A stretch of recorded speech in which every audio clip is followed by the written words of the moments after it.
O que eu estava falando, né, que a gente vai ver da sentença e da coisa julgada, e depois a gente vai para cumprimento de sentença e tal. Decorar o 485 e o 487, fazer essa comparação. Eu sempre gosto de decorar o 487, lembrar que eu coloco marco as palavras principais do 487, que é acolher ou rejeitar o pedido na ação ou na reconvenção, tanto na ação como na reconvenção. Decadência e prescrição, que homologar o pedido formulado na ação ou na transação, ou na ação ou na reconvenção, transação e renúncia. Então, a gente decorando, quando é resolução de mérito, fica mais fácil a gente excluir quando não tem resolução de mérito. O que é muito importante no 485, a gente lembrar quais são as hipóteses que o juiz pode conhecer de ofício a qualquer tempo. Dentre aquelas hipóteses enumeradas lá, a gente tem que lembrar que, no caso de ausência de pressupostos, quando for perempção, litispendência ou coisa julgada, e ausência de legitimidade ou de interesse processual. Essas hipóteses o juiz pode conhecer de ofício. Não vamos, não, eu confundia muito essa. Morte da parte não pode também, não? Como é que é? Morte da parte? Morte da. E a morte, sim, sim, gente, desculpa, morte da parte. Então, muito bom, Renata. Gente, vocês podem participar, falar, tá? Fica à vontade. O juiz não resolve o mérito nessas hipóteses, mas aqui muito bom que a gente tenha que ficar firme que quando ele vai falar de ofício, ausência de pressupostos, perempção, litispendência ou coisa julgada, ausência de legitimidade ou interesse processual e a morte. Outra coisa, em regra, a desistência da ação, lá no parágrafo 5º, vai falar que a desistência da ação pode ser apresentada até a sentença. Você pode desistir até a sentença. Mas, quando a gente verifica, o parágrafo 4º vai falar assim: mas oferecida a contestação, o autor não pode, sem o consentimento do réu, desistir da ação. Então, o autor pode até a sentença? Pode, mas se já tiver contestação, ele só vai poder desistir com o consentimento do réu. Esse aí também cai muito. Lembrar do parágrafo 7º, que, interposta a apelação, em qualquer dos casos de que trata esses incisos deste artigo, o juiz terá 5 dias para retratar-se. Eu sempre, se eu tiver alguma dúvida de retratação, eu vou chutar 5 dias. Retratação, em regra, é 5 dias que o juiz tem para se retratar. Então, aqui, essas são as partes importantes. Claro que vocês vão ler, vão decorar essas hipóteses, mas se você já decorar o 487, vai ser bem importante, tá? Então, vamos. Outra coisa importante, dos elementos e dos efeitos, lembrar aqui quais são os elementos essenciais da sentença, lembrar do relatório, fundamento e dispositivo. No inciso 1, coloque aí que na lei dos juizados especiais, o relatório ele pode ser dispensado, que é bom a gente já fazer um link com essa outra lei. Então, 489, decorar quais são os elementos, relatório, que tem todo ali o nome, identificação, fundamentos, é o que o juiz analisa, tanto a questão de fato e de direito, e o dispositivo é a resolução mesmo do juiz, quando ele resolve as questões principais. Então, relatório, fundamento e dispositivo. Lembrar que nos juizados especiais o relatório pode ser dispensado. Esse parágrafo primeiro é muito importante, decorem, coloca aí, ó, não se considera fundamentada qualquer decisão judicial, seja ela interlocutória, sentença ou acordo. Só para a gente recapitular rápido, quais são os atos do juiz? Quem consegue falar aí de pronto? Que a gente falou, sentença, despacho e decisão Despacho de interlocutória. E decisões interlocutórias. Isso aí. Aí lembrando dos prazos, que sentença, qual é o prazo para ele dar? 30 dias. 30 dias. Isso.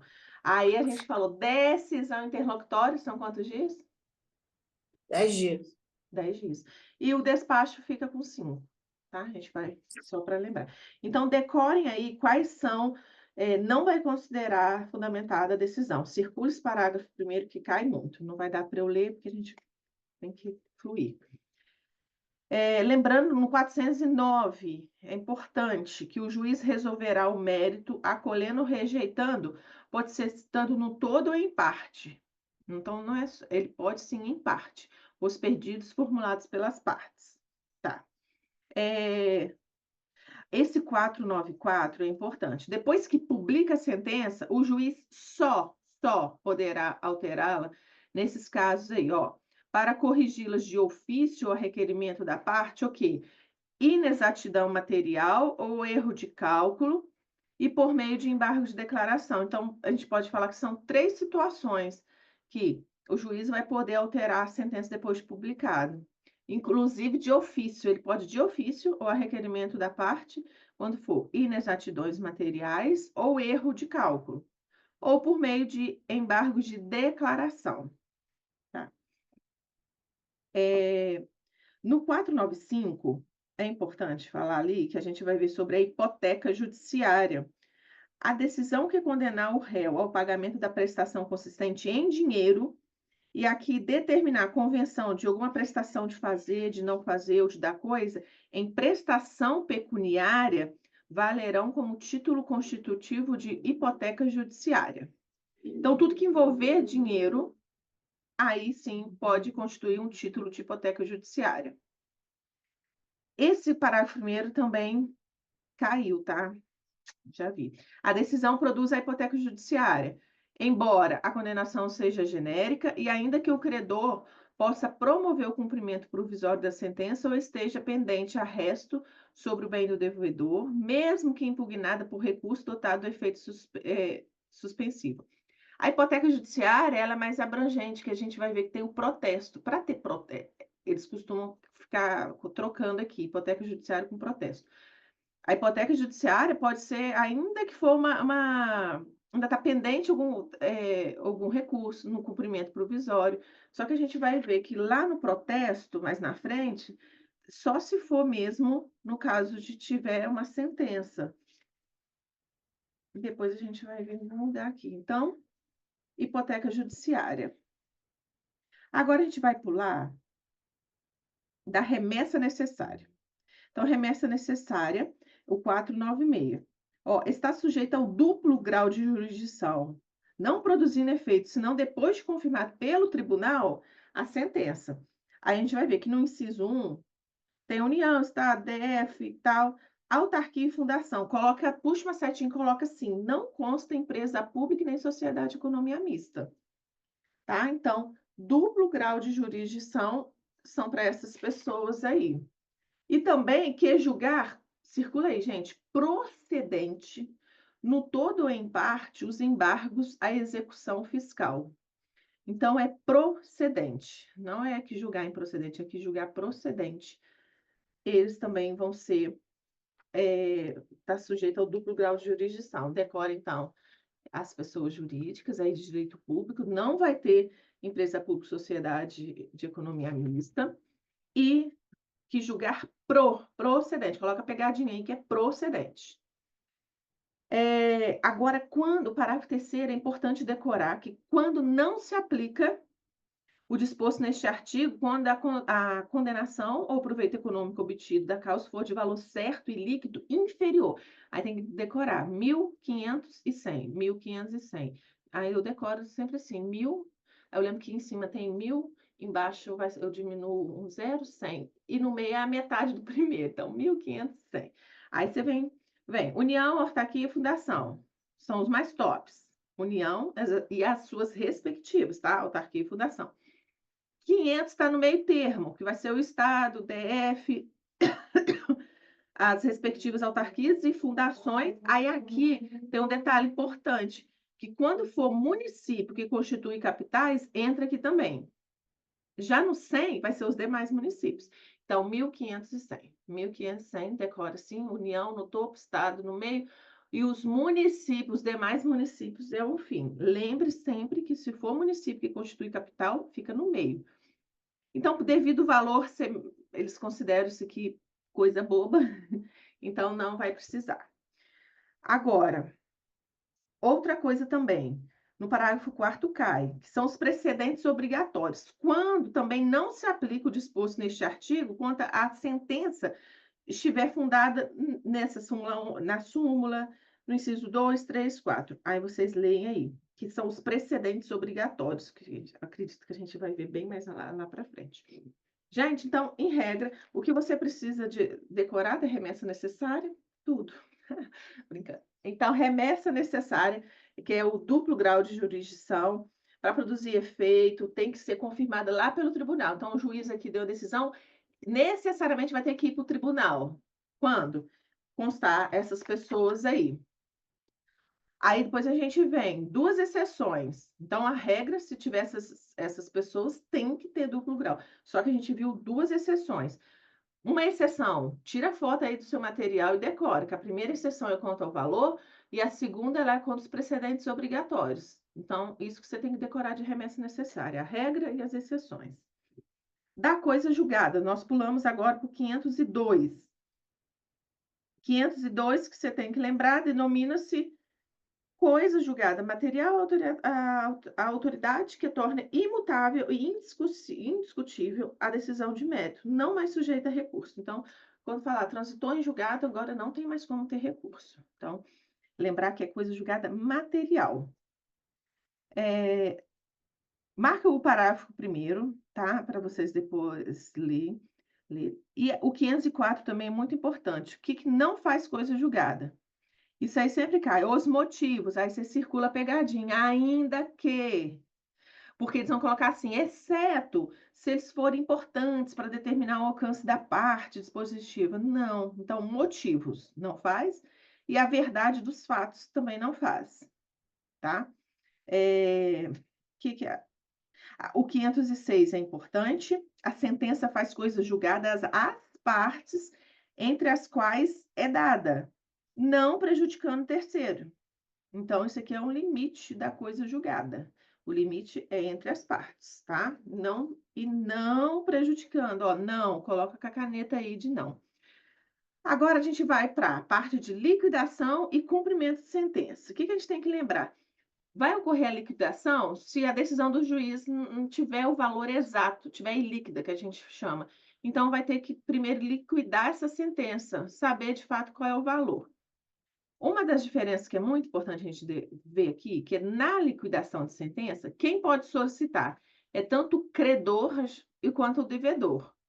Quando a gente vai estudar lá o título 2 do cumprimento de sentença, quem faz essa solicitação, né, entra com cumprimento de sentença, necessariamente é exequente. Então, na liquidação, pode ser tanto o credor quanto o devedor. No cumprimento, a gente já fala de exequente. No cumprimento de sentença, vai ser o exequente, que a gente vai ver depois. Então, quando que a gente vai ter liquidação de sentença? 509 é muito importante. Na verdade, aqui tudo está marcado, então é importante. Mas eu vou fazer só umas observações. No 509, quando a sentença condenar o pagamento de quantia ilíquida, que a gente estava falando, ilíquida, proceder-se-á a sua liquidação, a requerimento de quem? Credor e do exequente. Ó, credor e devedor. Agora, só para vocês verem o que eu estava falando, que é da diferença do cumprimento, quando você vai lá no parágrafo 1º do 513, do cumprimento de sentença, fala assim, ó, o cumprimento da sentença que reconhece o dever de pagar a quantia provisória ou definitivo, far-se-á requerimento do exequente. Aqui é só uma pessoa. Então, ele que entra com esse cumprimento de sentença, o exequente. Já na liquidação, vimos aqui que é tanto o credor como o devedor. Então, importante se atentar a isso. Pode ser de 2 formas, por arbitramento e pelo procedimento comum. Eu logo decoro assim que pelo procedimento comum é só, eu circulo fato novo, se estiver aqui, ó, procedimento comum, inciso 2. Quando houver necessidade de alegar e provar fato novo, aí tem que ser pelo procedimento comum. Agora, por arbitramento, é quando determinado pela sentença, convencionado pelas partes ou pela natureza do objeto. Decora aí, procedimento comum é fato novo, o resto a gente vai para o arbitramento. Decora que são 2 hipóteses. Tá? Então, decore que é credor ou devedor, arbitramento e pelo procedimento comum. Aí, no parágrafo 1º, quando a sentença houver parte líquida e outra ilíquida ao credor, é lícito promover simultaneamente a execução da parte líquida, e em autos apartados, a liquidação dessa. Então, ele já pode, com a parte líquida, ele vai fazer a execução daquela, agora na parte líquida, tem que ser em autos apartados. Lembrar Daiane, você me desculpe, eu só me perdi nesse pedacinho, não? Você tá? tá, a gente está no 509, a gente está revendo aqui quais são as formas, né? Forma por arbitramento e pelo procedimento comum. Aí no parágrafo 1º fala, quando na sentença houver parte líquida e outra ilíquida, aí o credor, ele pode promover simultaneamente tanto a execução da parte líquida e em autos apartados ele vai pedir a liquidação da parte líquida. Entendeu? Então, ele pode entrar com um cumprimento já de sentença da parte líquida e da parte líquida em autos apartados, ele vai pedir a liquidação. Ou seja, vai pedir para o juiz falar exatamente, eles vão decidir qual é o valor exatamente da causa. Lembrar que no parágrafo 2º também cai, gente, aqui cai tudo. Quando a apuração do valor depender apenas de cálculo aritmético, o credor ele pode promover desde logo o cumprimento de sentença, não precisa passar aqui pela liquidação, quando é só algum cálculo que tem que fazer. Parágrafo 4º. Na liquidação é vedado, circula aí, gente, vedado, discutir de novo a lide ou modificar a sentença. Não tem mais, aqui não cabe mais espaço para ficar discutindo nada, mérito, não cabe.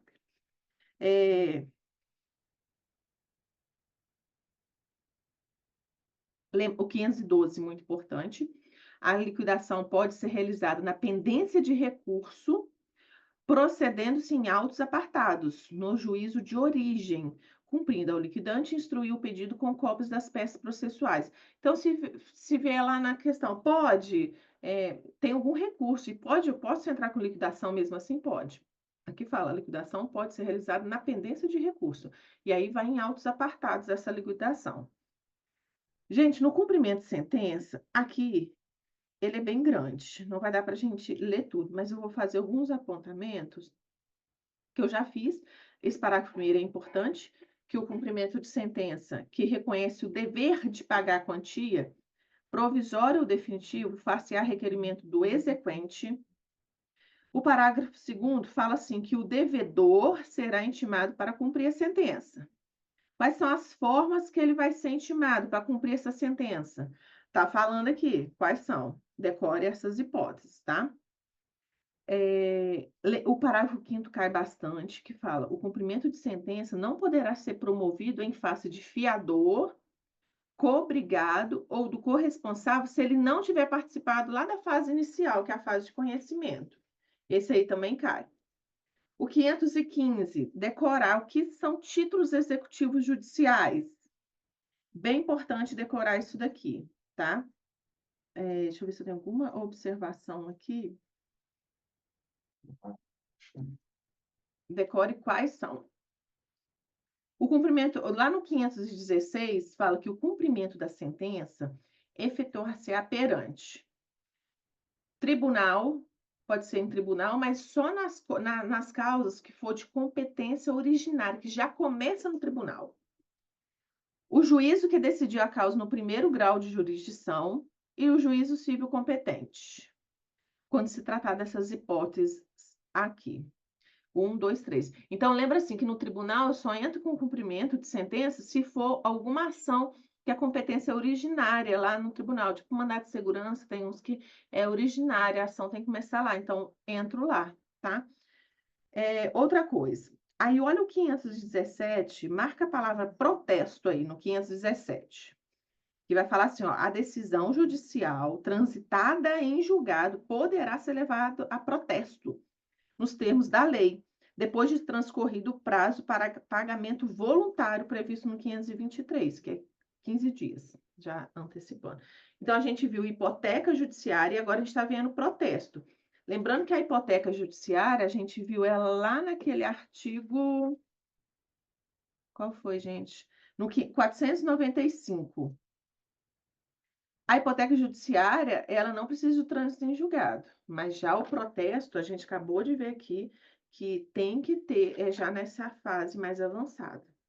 Aí vocês leem esse 517, tá? Mas o que está marcado aqui é o caput, 517 caput. Bom, agora a gente vai ver aqui a parte de cumprimento provisório da sentença que reconheça a exigibilidade e obrigação de pagar a quantia certa. Aqui, gente, eu não tenho muita coisa marcada, não. Mas aqui é provisório. Lembra aqui, gente, que aqui não vai poder ter protesto. Quando falar de coisa provisória, não pode ter protesto. Protesto é quando tem trânsito em julgado. Tá, aqui eu não vou comentar. A gente já pula lá para o 523, que vai falar assim, ó, do cumprimento definitivo da sentença que reconhece a exigibilidade da obrigação de pagar a quantia certa. A gente vai ver a obrigação de pagar a quantia certa. Depois a gente vai ver obrigação de prestar alimentos. Depois nós vamos ver a obrigação de fazer e de não fazer e a obrigação de entregar a coisa. Vou tentar fazer um resuminho aqui bem básico, rápido, que a gente precisa se atentar aqui. Ó, no cumprimento, primeira coisa, pagar a quantia certa, o que vai acontecer? O executado ele vai ser intimado já para pagar o débito no prazo de 15 dias. Tá aí, ó, circula 15 dias, no 523. 15 dias, ele já vai ser intimado, ó, paga. No parágrafo 1º, fala assim, agora se ele não pagar, não fizer o pagamento voluntário no prazo de 15 dias, o débito vai ser acrescido de multa de 10% e também os honorários de advogados de 10%. Isso é muito importante, parágrafo 1º. Qual é a consequência do não pagamento em 15 dias, tá? Então, não pagou em 15 dias, o executado vai ter multa de 10% e também honorário de advogados de 10%. Outra coisa aqui que é importante.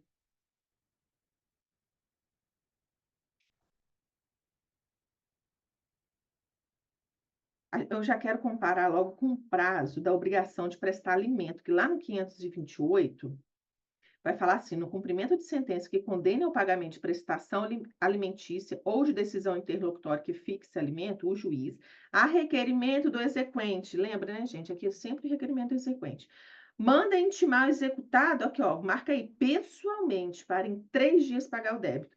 Então, decora aqui, quantia certa, 15. Agora, falou em alimento, o prazo é menor, que a pessoa precisa comer, gente. Então, tenta sempre fazer algum link nesse sentido. Por que alimentos é menos? Porque é uma coisa que é necessária. A gente precisa... Deixa eu só tirar uma foto. A gente precisa comer.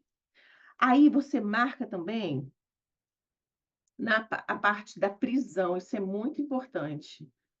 Ó, parágrafo 3º. Se o executado não pagar ou se a justificativa apresentada não for aceita, o juiz, além de mandar protestar, ó, protesto de novo, o pronunciamento judicial vai decretar a prisão. Aí você marca aí de 1 a 3 meses. Marca o parágrafo 4º que essa prisão vai ser cumprida em regime fechado. Outra coisa, parágrafo 7º, marca também, prisão civil do alimentante é o que compreende até 3 prestações anteriores ao ajuizamento da execução, e as que venceram no curso do processo. Então, essa parte de alimentos aqui, decore, que ele tem que, a parte principal aqui, gente, no caput, 528, o que você tem que decorar? A intimação é pessoal e tem que pagar em 3 dias. Tá. Outra coisa é a da prisão. Ele vai decretar pelo prazo de 1 a 3 meses. A prisão, parágrafo 4º, regime fechado. E também parágrafo 7º, o débito alimentar que autoriza a prisão civil compreende até 3 prestações anteriores ao ajuizamento da ação, tá? Esse aí é muito importante. Aí, quando a gente vê no 532, se, ó, verificada a conduta procrastinatória do executado, o juiz deverá, se for o caso, ele dar ciência ao Ministério Público por indício da prática. Olha o crime que chama crime de abandono material. Risco isso aí, crime de abandono material. Tá, então aqui a obrigação de pagar alimentos. Quando fala no 500... Agora, olha só, a obrigação de pagar quantia certa pela fazenda pública Tem uma diferença, gente, importante que a gente tem que lembrar aqui, ó, no 535. Olha a Fazenda Pública. Ela é intimada na pessoa do seu representante judicial por carga, remessa ou meio eletrônico para querer, no prazo de 30 dias, e nos próprios autos impugnar a execução. Olha a diferença que eu quero que vocês fiquem bem firmes, que lá no cumprimento definitivo para pagar a quantia certa, quando é pessoa comum, ele já é intimado para pagar. Ele intima e tem que pagar em 15 dias. Já a Fazenda Pública, no 535, ela é intimada, mas ela é intimada para pagar? Não é intimada para pagar. Ela é intimada para impugnar a execução, no prazo de 30 dias, tá? Isso aí é uma parte bem importante dessas diferenças. Outra coisa, aí agora nós vamos por cumprimento de sentença 536, da obrigação de fazer ou de não fazer. No cumprimento de sentença 536, que reconheça a exigibilidade de obrigação de fazer ou de não fazer, o juiz poderá, de ofício ou requerimento, para a efetivação da tutela específica ou obtenção de tutela pelo resultado prático equivalente, determinar as medidas necessárias para satisfazer. Aí vem o parágrafo primeiro, vai falar quais são as medidas que ele pode tomar. Aí você circula aí, ó, as medidas são multa, busca e apreensão, remoção de pessoas e coisas, desfazimento de obras, impedimento de atividade nocivo. E aí, caso necessário, marca aí, gente, caso necessário, põe a pegadinha. Caso necessário, ele vai requisitar o auxílio de força policial.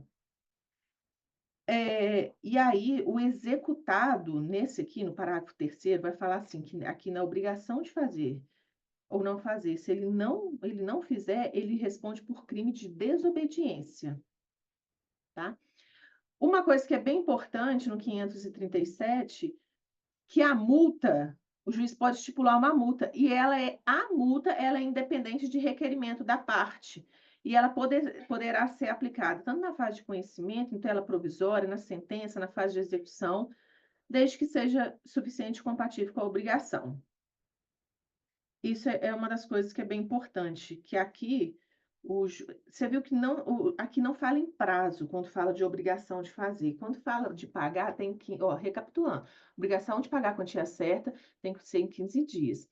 Fazenda Pública, ela não é intimada para pagar, ela é intimada para impugnar, prazo 30 dias. Quando é obrigação de fazer ou não fazer, aqui não vai falar prazo, o juiz vai mandar, pode inclusive, de ofício, ele vai colocar multa se a pessoa não cumprir. Gente, marca o parágrafo 3º, que a decisão que fixa essa multa, ela é passível de cumprimento provisório, devendo ser depositada em juízo. Só que levantar o valor é só após o trânsito em julgado, dessa multa específica aqui na obrigação de fazer. Então, fixa a multa, ela é passível de cumprimento provisório. Você já pode entrar com cumprimento provisório, mas você só pode levantar ela, pegar esse valor, quando? Só mesmo depois do trânsito em julgado. Marca aí, após, coloca com a pegadinha aí, ó. Decisão que fixa a multa, pode cumprimento provisório, mas o levantamento é só após. Circula esse após bem grande aí. Agora, outra coisa, nós vamos para o 538, sobre a obrigação de entregar coisa. Então, a gente viu a obrigação de fazer ou de não fazer, agora a gente vai ver a obrigação de entregar coisa. Ai, esqueci de pôr para gravar essa parte, não acredito. Gente, a outra aula da outra semana, eu vou subir para o YouTube, tá gravada. Eu não subi para o YouTube, então eu vou subir. Agora, acabei de lembrar que eu esqueci de gravar esse último bloco. Ok. Ó, não cumprido a obrigação de entregar coisa no prazo estabelecido na sentença, aí aqui vai ser expedido, ó, mandado de busca e apreensão ou de imissão na posse. A gente viu que quando é obrigação de fazer ou de não fazer, lá no parágrafo 1º do 536, o juiz pode adotar algumas medidas, que é multa, busca, não sei o quê. Já na obrigação de entregar coisa, ele tem duas coisas para se fazer: mandado de busca e apreensão ou emissão na posse em favor do credor, conforme se tratar de coisa móvel ou imóvel. Então, quando é mandado de busca e apreensão, você coloca assim, M é para móvel. Então, mandado de busca e apreensão quando se tratar de bem móvel. Agora, emissão na posse começa com I. aí eu coloco imóvel, é quando for imóvel. Esse 538 vocês vão ler com calma, tá? Porque ele é importante. Gente, ficou alguma dúvida? Eu acho muito importante nessa parte aqui, temos muitos detalhes, mas aqui nessa parte de liquidação de sentença, cumprimento de sentença, a gente tem que lembrar desses detalhezinhos que eu falei com vocês, tá? Sobre o cumprimento de pagar a quantia certa, é o prazo. Lembrar que quando for fazenda pública, ele não vai ser intimado para pagar, mas ele vai ser intimado para impugnar no prazo de 30 dias. Quando, se for obrigação de prestar alimento, o prazo é 3 dias. Lembra de alimentos, que é coisa mais rápida, é um prazo bem diferente. Então, aqui na obrigação de prestar alimento, tudo é 3, 1 ano a 3 meses, da questão de decretar a prisão pelo prazo é de 1 ano a 3 meses, que as prestações têm que ser referente até 3 prestações anteriores. Tudo aqui você pode colocar assim, tudo é 3. Eu sempre faço alguma associação para eu decorar isso aqui, tá? Aí depois, a gente já viu sobre fazenda pública, aí a gente veio para a obrigação de fazer ou não fazer, aqui não fala em prazos, isso aqui o juiz tem mais liberdade, o prazo não está em lei, e também na obrigação de entregar coisas, tá? Lembra, tem que diferenciar quais são as medidas que pode no 536 e do 538. Quando que cabe mandado de busca e apreensão e quando cabe emissão na posse, que a gente fez aquela comparação de imóvel e imóvel, tá? Aí depois, na outra semana, a gente já, para esses dias, a gente vai terminar esses artigos e na outra semana a gente faz a recapitulação do 926 e a gente vai até o 1026, tá? Qualquer dúvida, a gente vai mandando lá no grupo. Gente, essa semana tá muito corrida, que eu tô fazendo muitos exames, reto final assim, de gestação, aí tem muita consulta. E aí eu não consegui colocar lá para vocês também as questões, mas eu prometo que eu vou dar conta, eu vou fazer essas questões, vou pôr lá o material para facilitar e vou subir as aulas também, tanto a da semana passada como essa, tá? E qualquer dúvida, vocês vão conversando lá, se tiverem alguma sugestão, observar alguma coisa, nós estamos juntos, tá bom?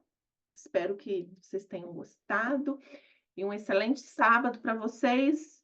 E aí nós vamos nos falando, mas não deixem de ler tudo, tá, gente? O nosso objetivo aqui é para a gente recapitular e eu dar umas dicas importantes. Mas assim, leiam todos os artigos, cumpram com o desafio e aí qualquer dúvida, a gente vai discutindo aqui também na aula, tá?